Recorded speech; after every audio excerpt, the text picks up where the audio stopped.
Bonjour à toi, nous allons voir aujourd'hui quels sont les 5 conseils pour recoucher avec son ex à l'italienne.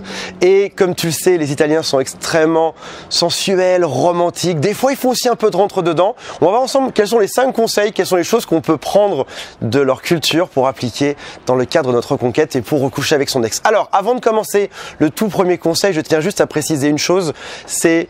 Je ne vais pas disserter aujourd'hui sur faut-il ou ne faut-il pas coucher avec son ex. La seule chose que je te demande aujourd'hui, c'est si jamais tu le fais, ne mens pas sur les raisons de pourquoi tu le fais. En gros, ne fais pas croire à ton ex que c'est juste pour s'amuser et juste pour passer un peu de bon temps. Si toi en fait derrière ce que tu veux, c'est te remettre avec lui pour toujours. On ne ment pas, on s'arrange pour trouver les bons mots et pour toujours être juste et pour faire ce qu'on dit et dire ce qu'on fait, sans forcément pour autant tout dévoiler. C'est ce qu'on va voir aujourd'hui.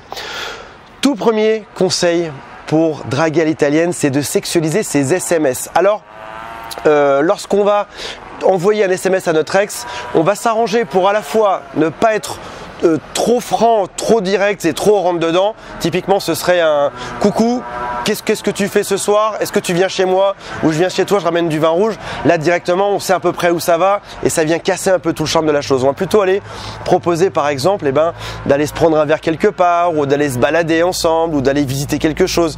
Et si jamais on tend une perche et que ça mord, on continue. Si jamais on tend une perche et que ça marche pas, derrière on laisse tomber. On va rappeler les bons moments qu'on a passés ensemble, des bons souvenirs, et quand on sent que ça commence, la tension commence à monter par SMS, on coupe et on dit, eh ben si on se voyait après-demain par exemple. On s'arrête au moment le plus fort et on fixe rendez-vous pour la suite.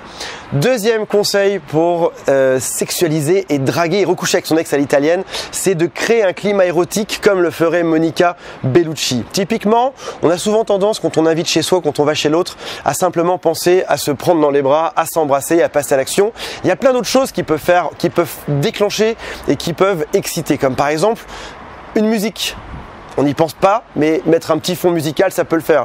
Une odeur, on peut allumer une bougie, on peut mettre un peu de senteur, on peut mettre un peu de parfum, on peut mettre un peu d'encens, tout ce qui fait que ça va créer une ambiance derrière. On peut aussi mettre un livre, je ne sais pas si vous avez des livres du Kama Sutra ou autre dans votre bibliothèque, mais quand j'étais jeune et séducteur, j'en mettais très souvent en évidence dans ma bibliothèque. Et les filles, quand elles passaient devant, c'est waouh, t'as ça toi? On commençait à l'ouvrir et derrière, il se passait ce qui se passait. Donc pensez à tous les sens qui peuvent être développés par rapport à ça et tout ce qui va venir créer une bonne ambiance pour recoucher ensemble. Troisième conseil, on va toucher notre ex comme l'aurait fait Sophia Loren. Alors on a souvent tendance à aller un peu vite en besogne, à vite s'embrasser, etc. À vouloir tout ou rien en fait en gros. Et il y a des choses préliminaires à faire avant ça. Comme par exemple, on peut au restaurant se toucher la main ou s'effleurer la main. On peut lorsqu'on passe derrière son ex, par exemple si on veut aller aux toilettes ou dans la cuisine ou au frigo, on peut peut-être passer derrière son ex, mettre les deux mains sur ses épaules et passer sur le bord comme ça. On peut peut-être aussi caresser les cheveux de notre ex, que ce soit un homme ou une femme. On peut peut-être lui faire un petit massage, faire des papouilles dans le dos ou être un peu plus tactile. Tout ça est préparatif au fait de faire la chose juste après. Et ça tombe bien parce qu'on arrive dans le point numéro 4, faire un massage à la Ornella Muti.